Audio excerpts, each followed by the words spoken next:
Welcome back to another technical deep dive here in the debug zone. Today we're tackling a big question and breaking it down with insights from other users.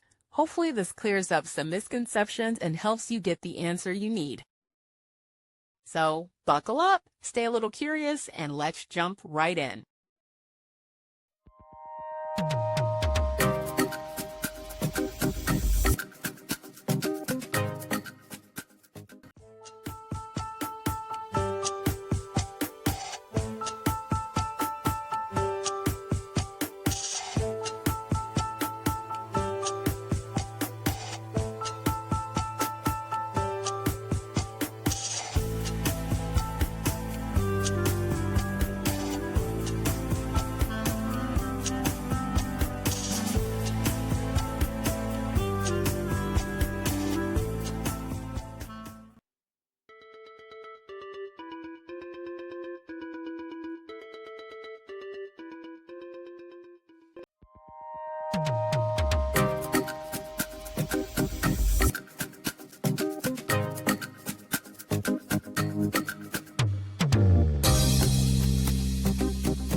And that's a wrap.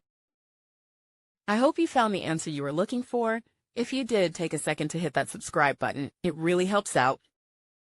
And let me know in the comments which solution worked best for you.